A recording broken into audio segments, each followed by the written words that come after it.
Assalamualaikum warahmatullahi wabarakatuh. Jumpa lagi dengan saya, masih Dr. Fikri. Pada kesempatan kali ini kita tidak bahas soal neurofilosofi, tapi kita bahas soal satu isu kesehatan yang sedang trending, terutama pasca COVID, jadi post COVID. Isu kesehatan trending yaitu DNA report atau laporan DNA. Jadi apa itu laporan DNA? Kita bahas kali ini laporan DNA. Selama ini laporan DNA itu dikait-kaitkan dengan just to check our son or our children, anak kita, apakah anak ini secara genetik memiliki korelasi dengan genetik orang tua. Ketika korelasinya kuat, korelasinya positif, berarti dianggap dia anak kita, ya. Tapi pasca COVID, paradigma ini berubah sangat signifikan. Perubahannya adalah ternyata DNA report atau laporan tentang DNA itu tidak semata-mata hanya soal keturunan, ya, anak dalam hal ini, tapi bisa memotret lebih luas tentang A to Z tentang diri manusia. Kenapa begitu? Karena seperti yang kita ketahui bahwa tubuh manusia ini terdiri dari kumpulan organ. Organ itu terdiri dari jaringan. Jaringan itu terdiri dari sel. Dan sel itu terdiri dari inti sel dan badan sel. Nah, di inti sel itu terdapat namanya DNA, deoksiribonucleic acid atau asam deoksiribonuklea. Apa itu asam deoksiribonuklea? DNA itu isinya adalah mRNA. Apa itu mRNA? Itu informasi genetik. Jadi informasi genetik tentang A to Z satu organisme atau satu individu. Kalau DNA itu manusia, maka DNA manusia berarti DNA manusia itu berisi soal informasi genetik tentang manusia tersebut, A to Z, detail. Nah, dengan tingkat akurasi pemeriksaan 99%. Jadi itu sekilas soal DNA report. Jadi laporan DNA yang diambil berdasarkan pemeriksaan DNA. Jadi DNA kita diambil, khusus report saya itu yang diambil air liur. Jadi air liur kita tampung. Nah, air liur ini kita masukkan ke satu teknologi namanya microarrays. Ya, microarrays ini untuk menganalisis gambaran genetik kita. Apa informasi-informasi yang terdapat dalam struktur genetik kita, struktur DNA kita, atau struktur genomik. Informasi tentang satu, etnisitas, suku bangsa. Yang kedua, lifestyle. Lifestyle itu memuat soal kebutuhan makanan, kebutuhan nutrisi, baru sensitivitas zat makanan terhadap diri kita, baru memotret soal gambaran metabolisme kita, baru memotret soal kebugaran fisik kita, fitness kita, baru memotret soal personality dan trait, kecenderungan perilaku. Jadi selain itu juga DNA report ini memuat laporan tentang resiko kesehatan. Kedua, resiko genetik yang berkaitan dengan penyakit bawaan yang diwariskan dari orang tua. Dan yang ketiga, juga memuat laporan tentang respon obat-obatan, ya. Di samping itu juga, selain itu, dengan DNA report ini kita bisa memotret soal gambaran resiko kanker kita. Jadi kita punya 11 report, ya. DNA report saya itu dia punya 11 report. Report pertama itu tentang ancestry atau asal usul leluhur suku bangsa, etnis. Report kedua soal kebutuhan nutrisi makanan. Report ketiga soal sensitivitas zat-zat makanan, misalnya karbohidrat, kafein, alkohol, glukosa, lemak, dan lain sebagainya. Report yang keempat tentang metabolisme, tentang kadar kolesterol kita, LDL, HDL, resiko kegemukan, metabolik respon, kontrol apetitif, kontrol nafsu, detoksifikasi, dan lain sebagainya. Laporan kelima memuat tentang kebugaran fisik kita. Jadi kebugaran fisik kita, kebutuhan oksigen, resiko cedera, sprint performance, marathon performance, dan lain sebagainya itu. Report keenam memuat soal status atau kondisi kesehatan kulit kita, sensitivitas kulit, respon terhadap cahaya matahari, dan lain sebagainya. Nah, laporan ketujuh memuat soal personality dan physical trait, kepribadian dan kecenderungan perilaku kita. Report ke-8 memuat soal informasi yang berkaitan resiko kesehatan secara genetik, mulai dari organ mata, organ telinga, organ pencernaan, organ jantung, pembuluh darah, organ paru-paru, pernafasan, ginjal, reproduksi, dan lain sebagainya. A to Z semua organ dipotret.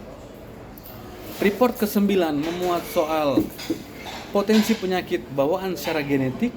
Itu ada ratusan potensi carrier penyakit bawaan. Report ke-10 memuat soal farmakogenomik, respon DNA terhadap obat-obat tertentu. Dan report ke-11 memuat soal laporan berkaitan dengan potensi kanker. Nah, jadi begitu saya baca hasil report saya, itu luar biasa, karena ternyata poinnya adalah apa pentingnya bahwa ternyata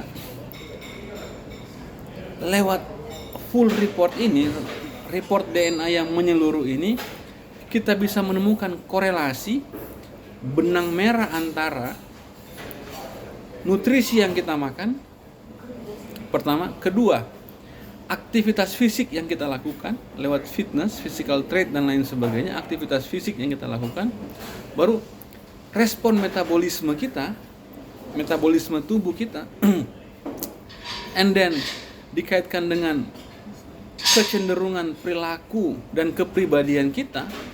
Nah, dengan manifestasi kecenderungan penyakit tertentu yang resiko yang kita miliki. Misalnya begini, saya misalnya salah satu resiko penyakit saya itu sangat kuat, itu berkaitan dengan jantung, pembuluh darah, dan otak. Itu sangat kuat, kencang betul. Jadi poinnya tinggi-tinggi. Wah, saya juga kaget ini pas baca kan. Loh, ternyata resiko kesehatan saya, penyakit yang bisa, yang mungkin akan muncul di kemudian hari, itu adalah berkaitan dengan jantung, pembuluh darah, otak. Jantung itu gagal jantung, pembuluh darah itu hipertensi, otak itu stroke. Kira-kira sederhananya begitu, gambaran besarnya itu. Tapi stroke yang perdarahan, bukan stroke yang iskemik. Nah, ternyata ketika saya masuk baca detail, hati-hati tentang mulai dari nutrisi saya, DNA saya ternyata sangat sensitif dengan garam. Nah, ini sederhana ini tapi menarik betul. Jadi, loh, kok DNA saya sensitif terhadap garam? Kenapa DNA saya sensitif terhadap garam? Karena kecenderungan resiko penyakit di masa depan saya itu jantung, pembuluh darah, dan otak. Seperti kita ketahui bahwa garam itu adalah salah satu nutrisi yang memiliki kekerabatan atau kedekatan secara empirik dengan penyakit jantung, pembuluh darah, dan otak. Kalau teman-teman mau jadi dokter, kuliah kedokteran, belajar penyakit jantung, hipertensi, dan stroke, maka teman-teman akan dapat mengambil sebuah kesimpulan bahwa garam itu bisa memicu, menyebabkan, atau faktor predisposisi namanya. Faktor predisposisi hipertensi, jantung, stroke. Garam Jadi orang yang sudah hipertensi, orang yang stroke itu restriksi garam itu harus kurang. Nah maka tadi, jadi betapa karena kecenderungan resiko penyakit saya itu jantung, pembuluh darah dan otak, DNA saya ternyata sensitif dengan garam. Nah coba, selama ini saya nggak tahu, sejak saya kecil sampai sekarang sudah berapa kontainer garam yang saya konsumsi, ya kan? Nah ini kalau sejak sekarang saya tidak reduksi, saya tidak batasi, maka kira-kira 5-10 tahun lagi manifestasi penyakit itu dia akan muncul. Nah alhamdulillah di usia yang masih begini, masih hidup lah ya, masih hidup, saya sudah punya gambaran genomik, report DNA yang full report A to Z, ya. Jadi luar biasa sekali, sangat luar biasa. Kedua, selain sensitif terhadap garam, saya juga report DNA saya itu ternyata membutuhkan dari nutrisi itu zat besi yang sangat tinggi dan antioksidan yang sangat tinggi. Nah, antioksidan yang sangat tinggi. Jadi resiko-resiko yang berkaitan dengan penyakit metabolik saya, kan penyakit metabolik ini erat hubungannya dengan jantung, pembuluh darah dan otak. Metabolik itu satu paket. Jadi DNA saya sensitif terhadap salah satu zat nutrisi yang kita sebut sebagai garam, tetapi juga di sisi lain DNA saya itu membutuhkan banyak sekali antioksidan. Nah, coba lihat. Jadi luar biasa sekali ini Ini gambaran report DNA dengan saya mengkonsumsi antioksidan yang berlebih lewat sayuran, lewat buah-buahan, maka secara empirik ini bisa menurunkan resiko penyakit yang berkaitan dengan metabolisme, jantung, pembuluh darah dan otak. Nah, oke, itu dari makanan dan penyakit. Kedua, terkait dengan kepribadian. Kepribadian saya itu satu, cenderung impulsif. Jadi impuls itu sebenarnya reaksioner. Respon cepat itu impuls. Respon cepat tanpa berpikir itu impuls namanya, impulsivity. Jadi kelihatan ya korelasinya antara nutrisi garam, perilaku yang impulsif, dan resiko penyakit jantung, pembuluh darah, otak. Ini luar biasa. Jadi alhamdulillah setelah saya memiliki laporan DNA saya, DNA report saya, ya, maka sejak 2 minggu lalu saya sudah sangat membatasi makan nasi karena tidak ada laporan genetik saya, tidak ada kebutuhan terhadap nasi. Baru porsi makan saya berkurang secara drastis, ya, karena kita sudah lebih spesifik terhadap nutrisi apa yang kita butuhkan, vitamin-vitamin jenis mana yang kita butuhkan dalam ukuran yang kadar yang banyak dan normal dan sedang-sedang saja, ya. Baru kepribadian, kecenderungan perilaku saya seperti apa, potret kepribadian saya seperti apa. Saya impulsif, tidak sensitif terhadap garam. Baru aktivitas fisik, saya tidak boleh maraton karena itu bisa menyebabkan terjadinya beban fisik yang berlebihan. Kedua, kenapa tidak boleh maraton? Karena recovery saya itu terhadap injury, cedera, oksigen, recovery-nya slow respon. Ya, recovery-nya ada suara-suara karena di rumah makan. Recovery-nya slow respon. Nah, jadi kelihatan betul antara resiko penyakit saya di masa depan, jenis olahraga, fitness yang cocok dengan genetik saya, baru perilaku yang harus saya arahkan, dan zat nutrisi yang saya butuhkan. Jadi kira-kira begini, ringkasnya. Kalau saya tidak punya peta genomik, gambaran genomik atau laporan DNA, maka saya tidak membatasi konsumsi garam saya. Kedua, saya akan terus jogging sepanjang minggu, seminggu 4 hari.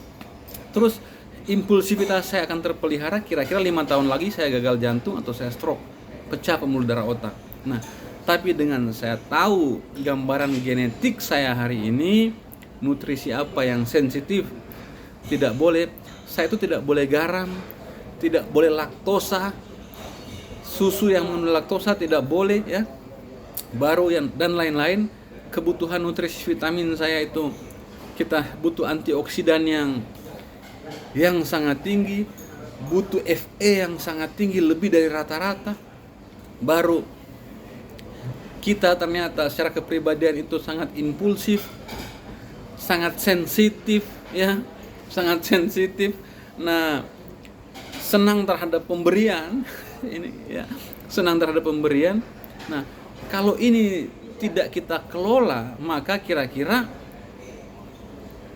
di kemudian hari saya akan menderita penyakit yang berkaitan dengan jantung, pembuluh darah, dan otak. Nah, dengan mengetahui ini, dengan saya mengatur nutrisi, asupan nutrisi saya, pertama lewat laporan nutrigenomik. Yang kedua, saya mengatur aktivitas fisik saya melalui laporan kebugaran fisik.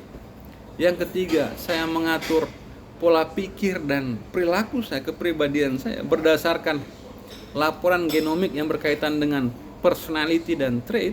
Dan yang keempat, ketika saya bisa mengelola itu semua, maka insya Allah kira-kira di kemudian hari kecenderungan genetik saya yang berkaitan dengan penyakit jantung, pembuluh darah, dan otak tidak akan muncul. Nah, kira-kira itu poin pentingnya, sehingga kenapa post-COVID, apalagi informasi post-COVID, ada riset yang mengatakan bahwa vaksin yang diinjek ke dalam tubuh kita itu berdampak pada lemahnya daya tahan dan kerentanan kita terhadap penyakit-penyakit tertentu. Nah, pasca itu karena ada situasi tersebut, dunia mulai menggalakkan genomic report atau laporan DNA, memotret semua secara holistik dari A to Z. Nah, sehingga sebagai individu, sebagai pribadi, kita bisa bersikap secara tepat berdasarkan apa yang dibutuhkan oleh gen kita, apa yang dibutuhkan oleh DNA kita, apa itu nutrisi, aktivitas fisik, apa yang kita pikirkan, apa yang kita lakukan, sehingga dengan kita hidup sesuai dengan kecenderungan genetik itu, prinsip-prinsip itu, makanan kita kontrol, kita pilih selektif betul, aktivitas fisik kita kelola, cara berpikir kita, respon berbicara kita, respon kita merespon sesuatu kita fahami betul. Mudah-mudahan segala macam resiko penyakit yang secara genetik memiliki kekerabatan dengan kehidupan kita bisa kita hindari, dan dengan demikian kita akan memiliki angka harapan hidup yang lebih panjang. Jadi kira-kira itu sekian dari saya. Nah, kalau ada yang mau periksa bisa menghubungi saya, Dr. Fikri, dan tim saya. Kita punya tim. Nah, kenapa saya tertarik melakukan ini? Karena satu, realitas bahwa pemeriksaan genetik di Indonesia ini masih sangat mahal. Untuk mendapatkan full report, 11 report itu puluhan juta rupiah, ya 30-an juta lah. Kita sudah cek. Apalagi cancer saya itu 15 juta. Baru resiko penyakit 12 juta sekian. Farmakogenomik 10 jutaan, itu saya sudah hampir 40 juta. Nah, di kita full report itu jauh lebih murah, sangat-sangat murah dan terjangkau dibandingkan harga yang beredar di pasaran. Ini bukan promosi, ini bukan mau cari untung secara ekonomi, tidak. Margin kita tipis saja. Tapi ikhtiar kita, semangat kita adalah membuka akses yang lebar terhadap teman-teman, terhadap pemirsa semua yang mau mengetahui detail tentang kondisi genetiknya, tubuhnya A to Z. 11 paket yang memuat soal gambaran penyakit seluruh organ tubuh, resiko kanker seluruh organ tubuh, laporan obat, jenis obat-obat tertentu, kecenderungan perilaku, mental, kepribadian, and then apa lagi? Kebutuhan nutrisi, buah-buahan, sayur, zat makanan, ikan, dan lain sebagainya itu. Kesehatan kulit kita, kebugaran fisik kita dan etnisitas bangsa kita, maka kita membuka ruang ini, komunikasi ini, supaya teman-teman bisa mengakses dengan harga yang jauh lebih murah. Tidak sampai belasan juta, nggak belasan juta. Kalau teman-teman pergi ke lab atau browsing di internet untuk dapat full paket, teman-teman tidak akan kurang dari 30 juta. Nah, kita nggak sampai belasan juta.